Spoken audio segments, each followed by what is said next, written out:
गेल्या 2.5 वर्षाचा महायुतीचा कार्यकाळ बघता निवडणुकीचा निकाल त्याची पोचपावती म्हणता येईल। एकनाथ शिंदे यांनी केलेले काम जनतेला पसंत पडल्याने महायुतीला घवघवीत यश प्राप्त झाले। त्यामुळे येणाऱ्या 5 वर्षाच्या काळात एकनाथ शिंदे हेच मुख्यमंत्री व्हावेत अशी लोकभावना आहे।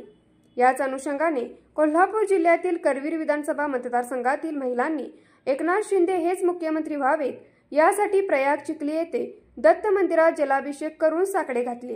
लाडकी बहीण योजना, शेतकऱ्यांसाठी वीज माफी सारख्या योजना एकनाथ शिंदे यांनी चांगल्या प्रकारे अंमलात आणल्या। तसेच येत्या काळात एकनाथ शिंदे चांगल्या प्रकारे विविध योजना राबवतील असा विश्वास महिलांनी व्यक्त केला। महिलांचे सक्षमीकरण व सबलीकरणाचे काम एकनाथ शिंदे यांनी प्रभावीपणे राबवल्यामुळे एकनाथ शिंदे हेच मुख्यमंत्री व्हावेत असा आग्रह करवीर तालुक्यातील महिलांनी धरला आहे।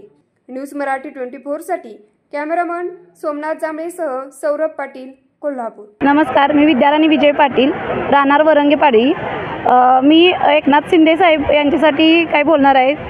आमचा लाडका भाऊ म्हणजे माननीय श्री एकनाथ शिंदे साहेब हे मुख्यमंत्री होते, पण आताही ते मुख्यमंत्री व्हावे यासाठी आम्ही आमच्या आजूबाजूच्या गावातील सर्व महिला मिळून आमच्या तीर्थक्षेत्र प्रयाग या ठिकाणी अभिषेक घालत आहोत। त्यांना साकडं घालत आहोत देवाला की पुन्हा एकदा एकनाथ शिंदे साहेब मुख्यमंत्री व्हावेत आणि त्यांनी आमच्या महिला आणि महिलांना जसे सक्षम बनवण्यासाठी इथून मागे हातभार लावला, तसंच यापुढेही हातभार लावावा आणि त्यांनी युवा पिढीसाठी मोलाचे सहकार्य करावे। यापुढेही आमचा लाडका, सर्वांचा लाडका भाऊ एकनाथ शिंदे साहेब हेच पुन्हा एकदा मुख्यमंत्री व्हावे ही आमच्या सर्व महिला भगिनींची प्रार्थना आहे। आणि देवाला आम्ही दररोज